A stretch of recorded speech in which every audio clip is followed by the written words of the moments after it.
Yo, we need to talk. I I've had enough of this.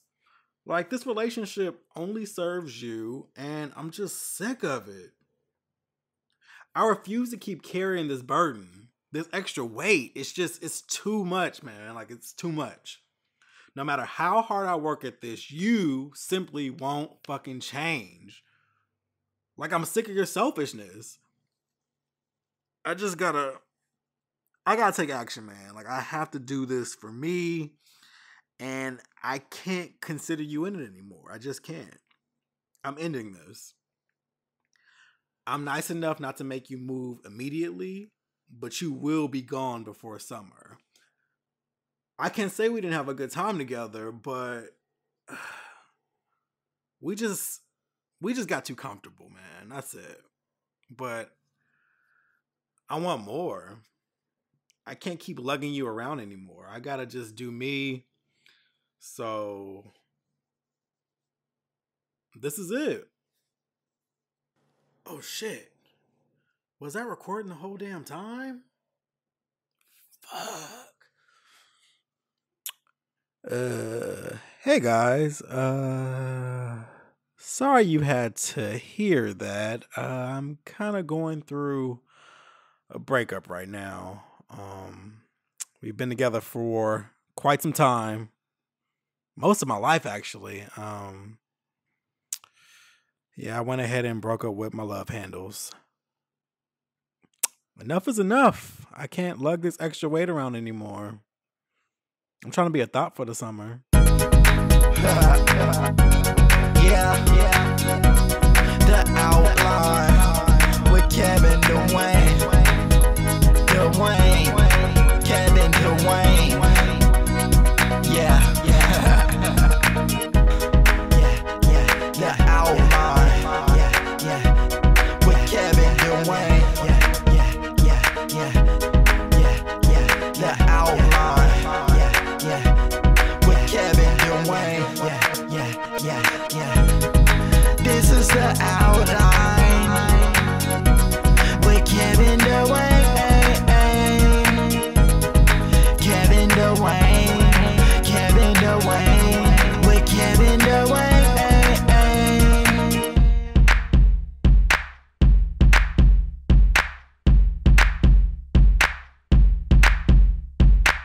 Yo, what's up? This is another episode of the Outline Podcast with Kevin Dwayne. Thank you so much for joining me for another show. It is a special week for me. It is the week of my 32nd birthday. My birthday's on Friday, March 9th. I couldn't be any more pleased. Like, I am happy to see another year of life. Being a black gay man, beating more and more statistics every damn day, out here winning. I'm in my best health ever. I mean, I feel great. I'm out here doing 2-a-days. I'm eating clean. I'm doing the damn thing. My skin is popping. I ain't got no fuck boys in my life. I'm feeling super good about seeing another year of life. So I'm very, very, very happy this week. And I'm going to be surrounded by loved ones this weekend. I'm keeping it simple. Just having my closest, and I mean closest friends over. I went through my text thread. If I talk to you in the last couple weeks, chances are you will be here on Friday. And if not, I will catch you when I catch you, because that means you just aren't that close to me. I am so excited by the simplicity of the celebration that's going to happen this weekend. So I'm thrilled. And my best friend is flying in. Christina is flying in. And I'm just excited to see her. I'm excited to allow my other, not allow, that's a terrible word. I don't own her, but just for her to meet other people that I care about. And just, I'm excited for the conversation. I'm excited for the fellowship. It's a good time. It's a good time. But I will get into more about me turning 32 and the journey and all that good stuff. But first, I wanted to thank you all for the reviews and comments you guys had on the podcast and also on last week's show. I know you guys were entertained by me telling all about getting catfished at goddamn Mellow Mushroom. And I'm glad that me being vulnerable made great entertainment for you all. You guys had some pretty great comments. I want to just point out a few of you because I really appreciated the love that you guys sent me. A Tall Drink on Instagram, and that's ATALLDRYNK. He said, love the episode, Kevin, and that is so fucked up that you got catfish. You're too cute to even deal with that. Definitely FaceTime moving forward. Hashtag niggas ain't shit. Listen, that's a word. You're right. You're absolutely right. Thank you. And I'm all about FaceTiming. In fact, after that happened, I met somebody else on Tinder, and within seconds I said, hey, you want to hop on FaceTime? And he definitely obliged. I ended up talking to him for like 9 hours, by the way. We were vibing out like on music and stuff, so it was cool. I'll report back maybe on whatever happens with that, but it was a great conversation, and I got to see that he was in fact a real person that looked like his pics. So you're absolutely right, A Tall Drink. I will FaceTime moving forward, and if they have a problem with it, that's on them. Who gives a goddamn? Somebody else, official_K Green, said, oh, poor guy, I'm truly sorry that happened to you. I would have been so pissed off. Yeah, I was certainly pissed off. Like, words can't even describe, but I actually got over it pretty quickly, and I'm excited for my resilience. Another thing I'll talk about later on in the show, because it comes with age. You take a licking and you keep on ticking, or you take a ticking and you keep on licking. Whatever party you a part of, it's cool. On Twitter, one of my favorite followers, Kayla Stevenson at Memphis Diva 99, said, my cousin Kevin got catfish. Just wrong. Kevin, who ass do I need to kick?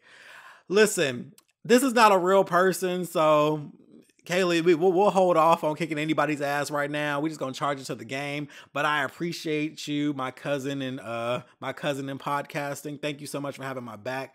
I appreciate it. Also, Harold Peanut. This is at pnutty0921 on Twitter. He said, Kevin, thank you for using your platform to address the Kaya epidemic in the Black gay community. I want to say that it's the younger brothers who want so desperately to be accepted.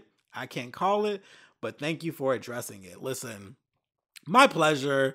Like, I'm not here to bash anybody. You guys know it's all about love on this end, but I do like to make observations about toxic behavior and things that just aren't right. And I just feel like Kaya is just not someone that we should really herald as Black gay men.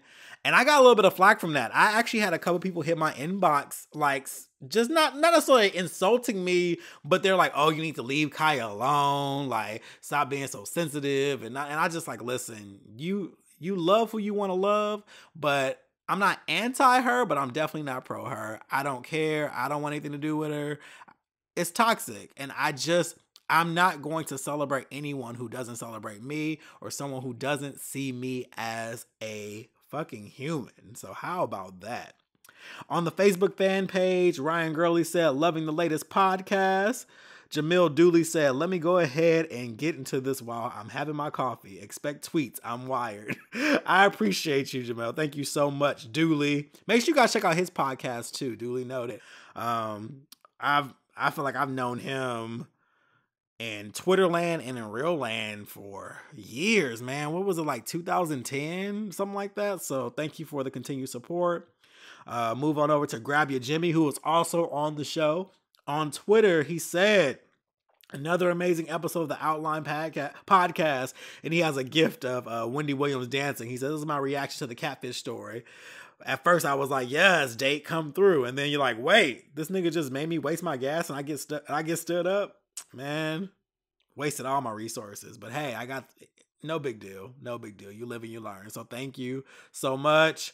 Anybody else I want to highlight? Let's see. Oh, on SoundCloud, Marcus Jackson, he said, love it, LOL, I agree. The best way to meet fine guys are face-to-face at bars, volunteering, house parties. Listen, volunteering might be a good look. At least I know they probably have some kind of, heart and compassion and giving. So I might have to hit that up. I've done the bar and house party things. No luck there, but hey, whatever.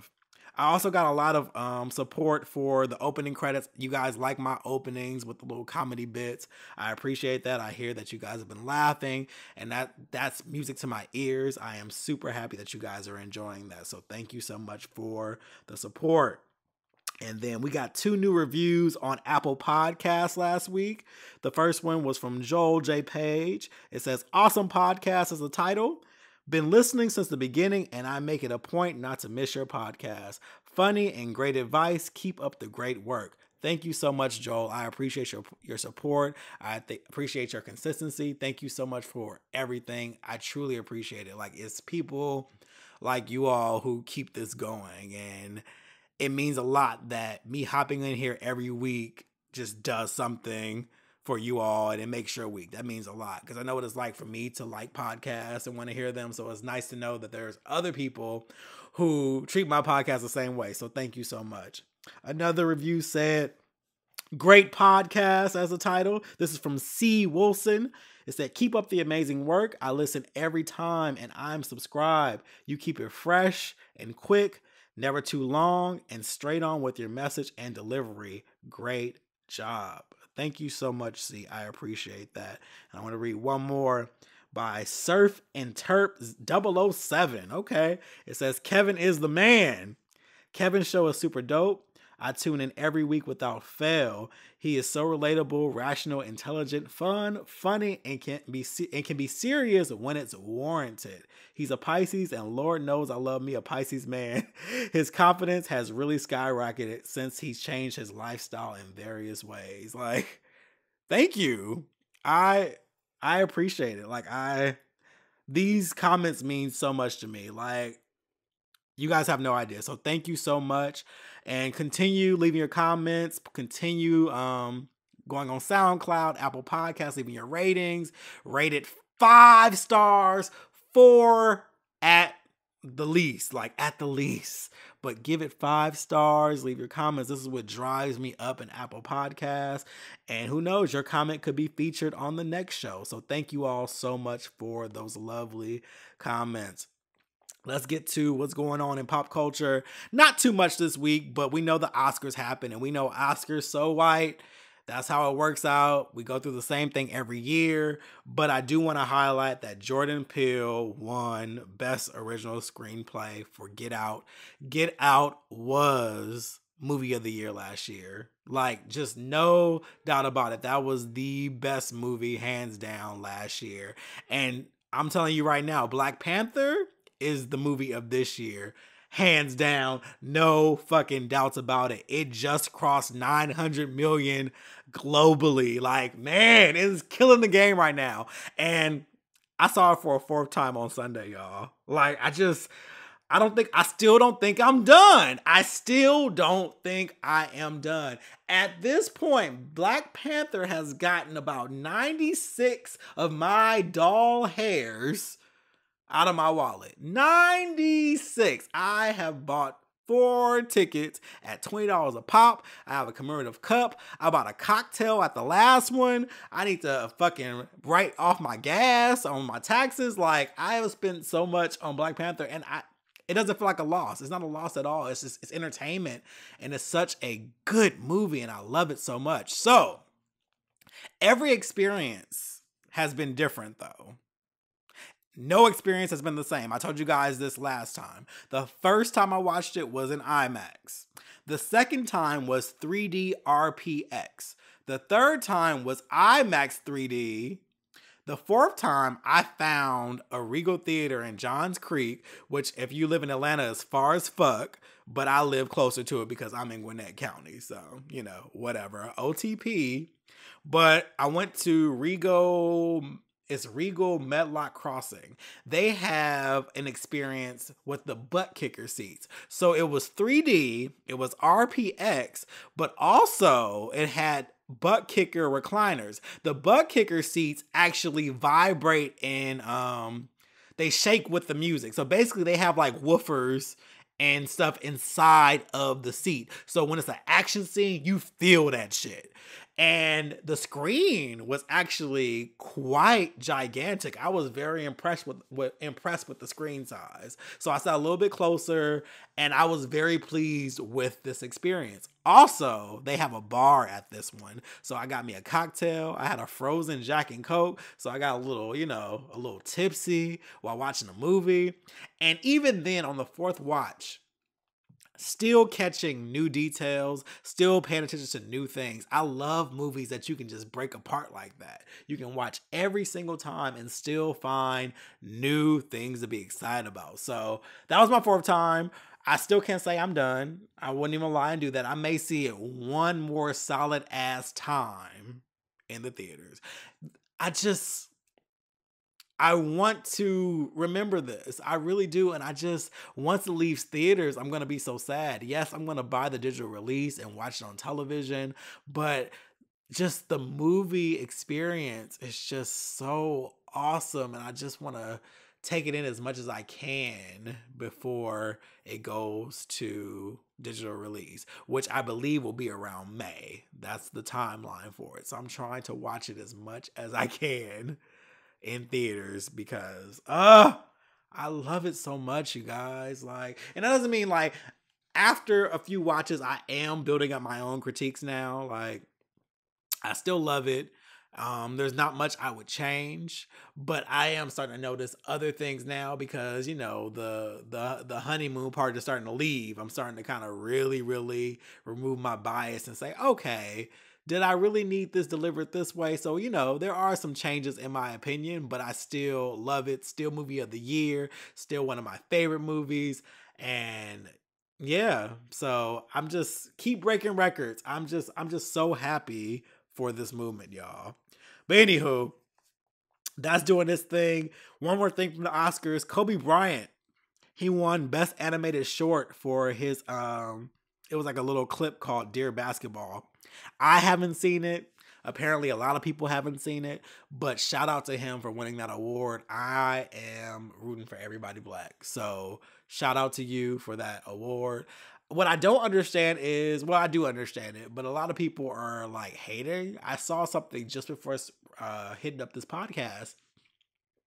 So people are petitioning to have the award taken from him or stripped from him. Like, for what? Like, what will this do in the long run? Like, who cares? Like, mind your business.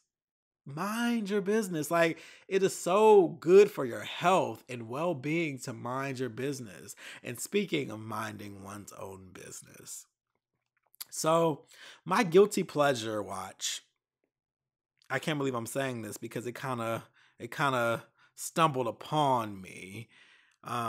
Growing up hip hop Atlanta. I mean, instantly when I saw Bow Wow was on the show, I was just turned off. I'm like, you know what? I can't really do anything that Bow Wow's on. And it's funny because Bow Wow and I share a birthday. He's March 9th too. He's March 9th, 1987. I am March 9th, 1986. We are 1 year apart, which means he will be 31 on Friday. But that man, I just can't. I just can't. So I was turned off by it. But somehow, I don't know if I was already on the channel, which is likely. I was already on Wii watching something else, and it came on, and I was intrigued by like Zanique and Ariana, and I was kind of like, okay. But somehow I got sucked into the show, and I ended up binge watching the whole first season and second season, and now I enjoy it. And all that to say is, the person who doesn't mind their business, who needs to mind their business, is the Brat. My God, when I tell you the Brat spends so much time being in her feelings about other people's shit, like everything she's upset about in her confessionals has nothing to do with her. And the Brat is like 44, 45 years old. I don't understand why she is so invested in all these people in their 20s and 30s. She needs to back the hell up. Like, she's super loyal to JD. I get it. I also respect Da Brat. Da Brat was the first solo female rapper to go platinum. I have all of her albums, actually. I fucks with Brat. But girl, mind your business. She is the type that she don't say shit about her. You don't know what's going on with her on this show. You don't know about her personal life. You don't know nothing. All you see her doing is complaining about what other people are doing, giving comments, and being in her feelings about some shit that don't involve her. Everything that she's been upset about has been stuff that she wasn't involved in at all. And I'm like, girl, like, just mind your business. Mind your business. Like, I'm sure there is a strip club you can go to to ease your mind and enjoy yourself, but this just ain't it. Other side note, I love Deb Atney. I don't know what it is about her, but since the beginning of time, Love and Hip Hop, she's been on a few shows, but Love and Hip Hop, I think, is where I first started seeing her the most. But I love Deb Atney. I don't know what it is about her chain smoking sounding ass, but I fucking love that woman so much. I just love how hard she is and how she don't take no shit. But on the flip side, on the show, she has some vulnerable moments and you're like, damn, see, like, it's something about her. I just love her. Like, I want her to manage me. I wonder if she'll take on podcasts because I feel like shit would get done with her. Like, I feel like things would get done and she's a little gangster too. So, we can really work the whole hip hop segment, get some good ass interviews. But yep. So if you haven't checked it out, watch Growing Up Hip Hop Atlanta. If you do watch it, leave your comments on SoundCloud or on Facebook or Instagram. Let me know your thoughts on the Brat not minding her business or any other characters on the show. Let's discuss this. I know I can't be alone in watching this show because it's still on the air. So other motherfuckers are watching it, but I love it. Like, I truly enjoy the show now. So I'm in it. I'm all the way in it. Oh yeah, Regina A. Carter gets on my damn nerves too. She is literally, we've all been there. We've all been there when you're 18 and you're feeling yourself, but you don't know shit about the world.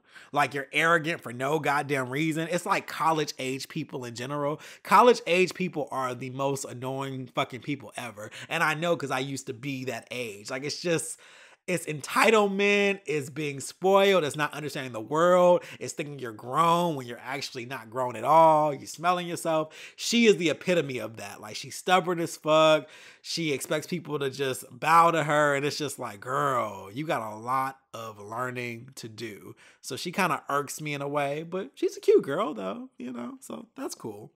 But whatever, that's enough about that.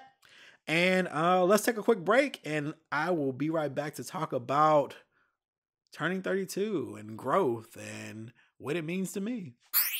The LGBT Arts and Culture Music Festival invites all members of the LGBT community to celebrate life, love, friendship, freedom of expression, pride, and unity in beautiful Punta Cana, Dominican Republic, May 25th through 29th.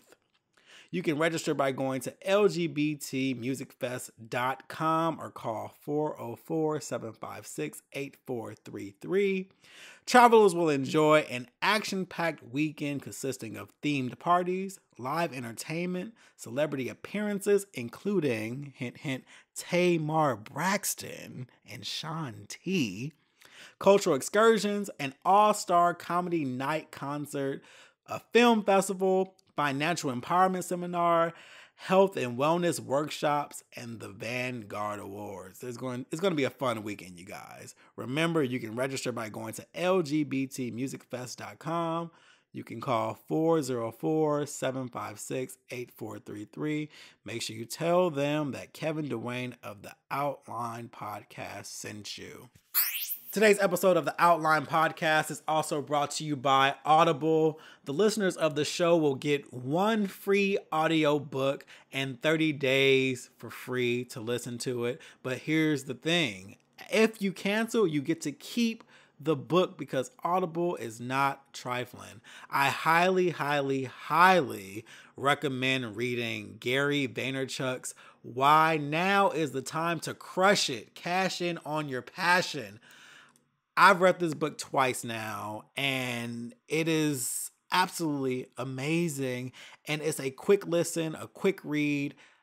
I highly recommend it. If you're an entrepreneur, if you're a creative, if you're looking to live by your own means, if you're looking to execute, this is the audiobook or book for you. You can redeem your free audiobook in 30 days by going to audibletrial.com/outlinepod. Once again, that is audibletrial.com/outlinepod. Let's get back to the show, you guys.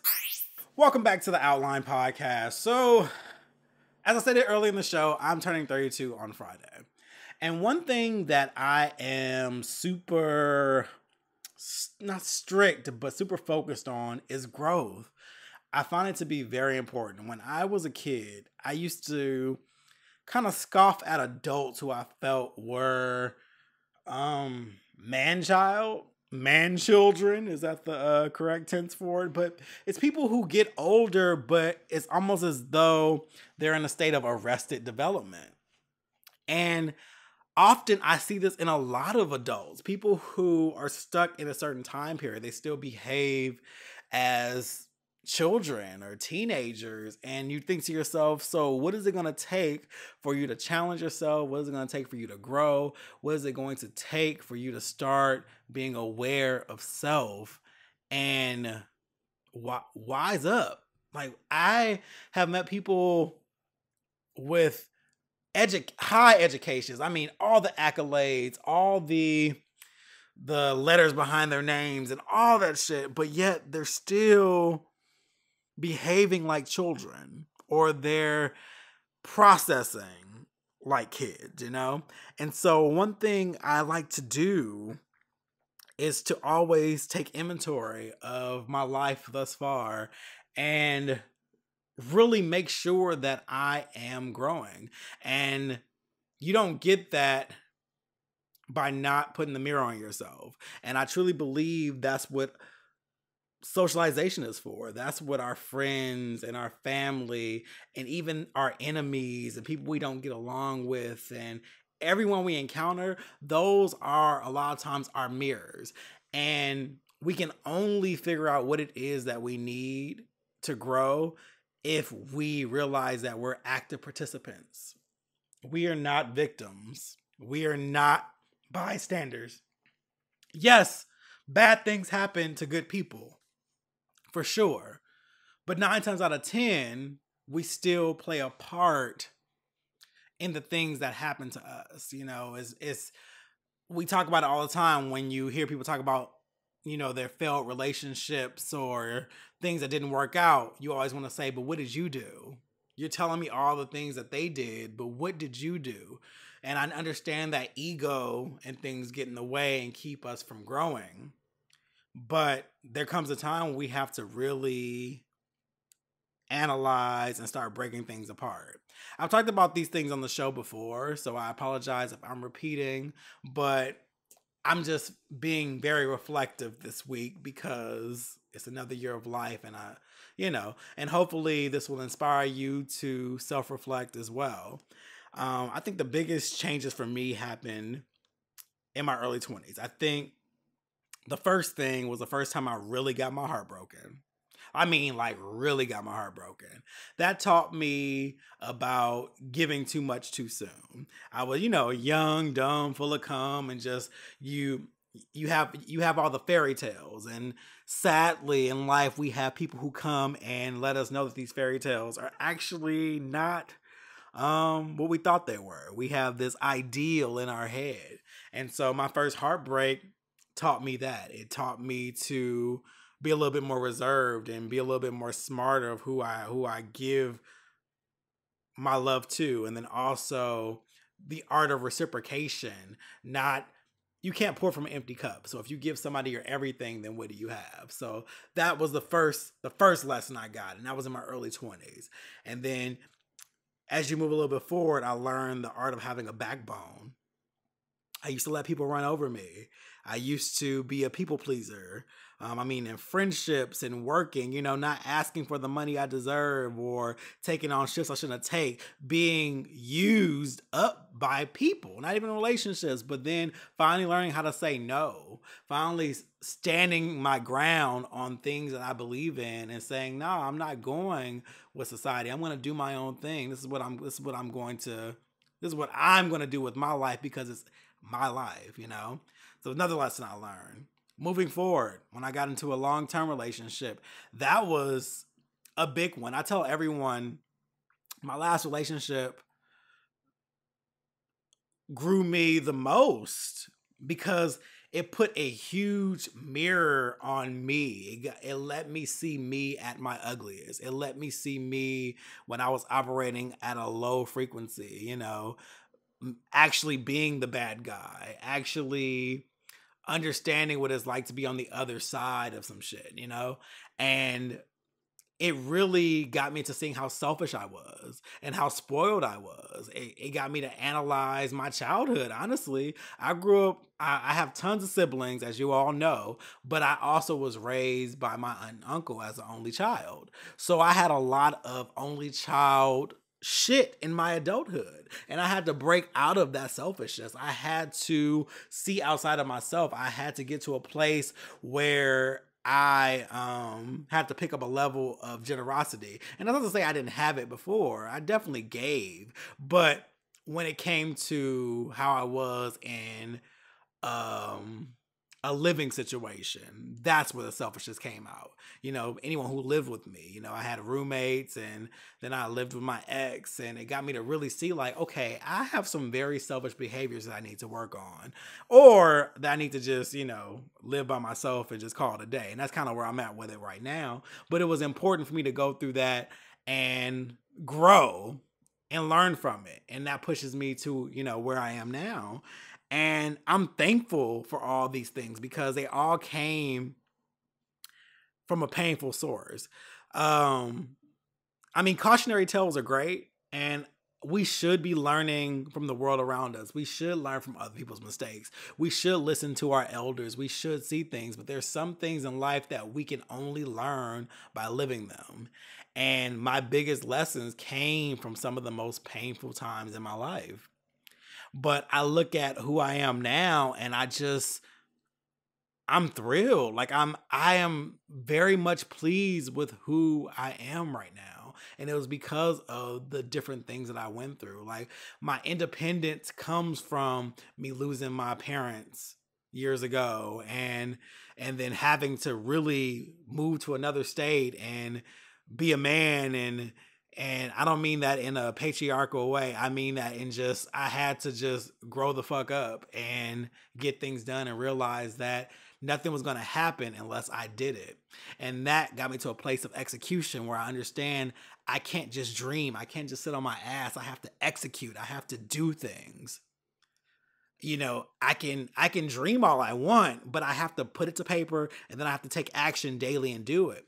But then having that attitude got me into a more fit lifestyle where I'm working out regularly and I'm eating a cleaner diet. And I'm realizing that you can't just sit back and just say, oh, it'll happen. No, I have to do things. And it also has taught me patience. Patience is so important. Things don't happen overnight. You have to be patient and allow things to happen in time. But also, don't be in a rush to the finish line. Like, enjoy the journey. Like, there's something so dope about going through the scenic route of a trip because you know what you've been through. And then when you finally get to your destination, you're just you're that much more proud. That's how I was when I first lost weight, and when I first went vegan, and when I first started intermittent fasting, and I first started kind of dropping weight. And it was just the satisfaction of knowing I did it on my own. And, I won't say cheat, but I didn't have to resort to supplements or surgery or anything like that. It was like, I did this because I committed to something that felt good. And then round two, I in the last month or so, I started lifting weights. And I'm on week 5 now, and it's been so rewarding. Like, my body is changing in the way that I want it to. I'm seeing results, and I'm super happy, and I can visualize what it's going to look like in summer. I'm telling you, about to be popping. But there's something about the journey. Part of me, yeah, I want this 6-pack tomorrow. Of course I do. But at the same time, there's something about being patient and watching the change over time and being excited about the results, seeing the differences, having other people notice the differences, and just being truly happy. And then also working out really makes you feel so good. The other day I was in the gym, and I go to the gym in my complex, and then someone was trying to get in and didn't have their key, so I let them in. And I had my earphones in so I couldn't hear him, and he was talking to me. It was an older man. And then so I took my earphones out when I saw him, and he was like, "It feels good to work out, doesn't it?" I'm like, "Yeah, it does feel good." He's like, "It keeps you young." He's like, "I really miss working out, but I can't because of my back." And I thought about that. In that moment, I was super grateful. I was like, I'm grateful to even have this opportunity to work out. Why would I waste this being lazy? Why would I waste this time just eating whatever I want to eat and not being disciplined and actually achieving a goal? And that applies to so many other aspects in life. Why waste precious time when you are blessed enough to do stuff now? You're able. And the fact that he was like, "Man, I miss working out." That's what keeps you young, and it's great that you get to work out. And he was envious of me, putting stacks up. And I thought that was just, it was a moment of gratefulness. Like, that could easily be me not being able to work out because of back problems or whatever. But I was like, it feels good. It felt good in the endorphin rush and how it offsets your mood. And I honestly am in the best shape of my life right now at 32. I feel awesome. I feel grateful. And um, I'm just enjoying this journey. So other things that I reflect on with turning 32 and growth is like career things. I've learned about passion. I come from the generation who had the parents who told you to go to college, get a good job, and stay there forever, get your benefits, and that's that. But they didn't know that that's not the world we would live in now. They were just going off the world that they were used to. I don't remember who I was talking to about this. Who was that? I'm sure they'll remind me. But I've learned that it was Christina. Why would it be anyone else? It's usually Christina, Raven, or Wabi. That's who I talk to the most. But me and Christina were talking about how it seems like every generation of parents is always too late in what they teach their children because they're basing it off of their experience, but they can never predict what's going to happen moving forward. For example, our parents told us to go to college and get a good education and get a job that they can be on for 20 years because that's what they wanted for their lives. But they had no way of predicting that the economy would be what it was, that jobs would pay what they would, and things like that. And so it makes you think, like, for the parents of today, what should they be teaching their children? Should it be to teach them entrepreneurship? Should it be teaching them to open their own businesses, to follow their passions? It's an amazing thought process to consider. And what I'm learning about career is whatever you give to another person's dream, you need to give 4 times that to yourself. After being laid off once and being threatened of a layoff again recently, my mindset is always on passion. I'm always trying to affirm myself and saying, listen, I have talent, I have skill, and I have the propensity to work hard. I'm determined to never be broke. I'm determined to get work done. I will be persistent. I don't have any dependents. It's just me. I will continue to eat. And I've learned not to put fear around corporations that I may or may not work for. That makes no sense. And I also don't overextend myself for anyone that I work for. And I'll tell you why. Because if you drop dead at your desk, they're going to come, they're going to clean you up. There may be some kind of lengthy email memorial for you, but that position is going to be posted in 2 days because that business still has a need that they have to meet and have to find somebody else who can meet that need. And that is why I do not give more than I'm required of to another corporation and somebody else's dream, because what the fuck? I'm there to do a job. I'm going to do it because I have integrity, and you're going to pay me for it because of that same integrity and because of that agreement that we have. But me stressing myself up, staying overtime and doing all that stuff for what? For what? No, I'll do that for my own passions. I'll do that for my own right. I'll do that for my own businesses. And that's something that more people need to understand, because these jobs are getting rid of people like nothing. My company just had a layoff a week ago. They laid off 700 people. My job was safe, and that's great. I'm grateful for that. Cool. But at the same time, 700 people don't have jobs this week. And those people have families and bills and things like that. And it goes to show you how many of those people stayed late and missed precious time with their loved ones and avoided all these things, and only to be let go. And then what do you have left? Like, no one's gonna remember their fucking jobs when they're older and shit like that. Like, and that's the thing about like work problems and stuff like that. Like, anything that happens at work today, you think I'm gonna remember that shit a year from now? Am not, because it's not that important in the grand scheme of things. We work because we need to live. We need to pay our bills. We need to do things. But who's to say that we can't work on our passions? We can't get money for our passions, that we can't live by our own means. That is something that we were taught by generations before us. And we need to encourage more entrepreneurs. Like, we need to do that. We have to. And so that's definitely something that I've learned when it comes to career. When it comes to love, there's more than one type of love.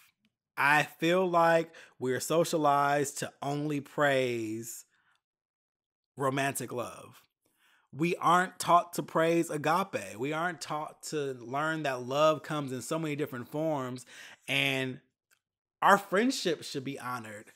Our family should be honored. It shouldn't just be about who you're intimate with.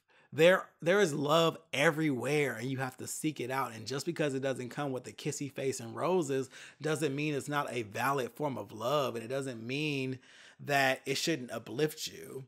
And that's something I've learned. I've learned to embrace my friends. I've learned to date my friends. I've learned to do great things for my friends, say nice things to my friends, like uplift them and really breathe life into my friends. And if romantic love should come, so be it. But it won't be at a sacrifice on my end, though.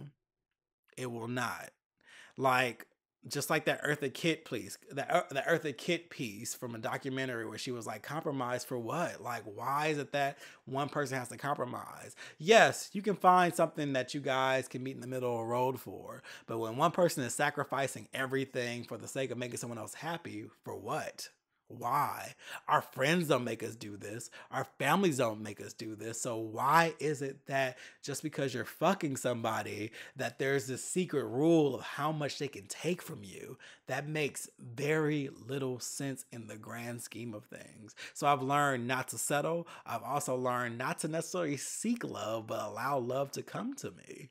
Like, be available to it, be open to it. And if it happens, it happens. If it doesn't, I don't lose anything in this life, because I've loved before. I saw what it was like. I saw it for what it was, which is bittersweet. It has its highs and it has its lows, but I've also experienced great friendships. I've also experienced great highs in life.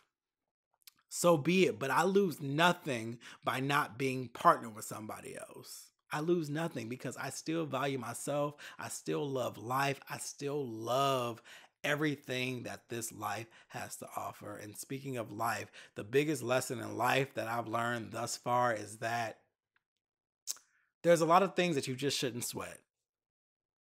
It will be what it will be. Work on the things that you can work on. And all that other shit that you can't control, who gives a fuck? Do not stress it. The best anonymous quote I've ever seen is, worrying is literally rehearsing a problem before it even happens. And the gag is, it might not even happen. So why stress yourself? I've been faced with so many things that I was afraid of, like having to get new tires, but I don't have the money in my account at that moment. Or maybe I need to go to the doctor for something. I don't want to pay the copay or some shit. Or I got to pay for registration or tax time, my favorite time of the year. Things like that where you're just like, oh my God, how am I going to do this? But guess what? Every time that I was freaked out about something, it worked out. And then that was just it. So then I started learning, why in the fuck am I even worrying?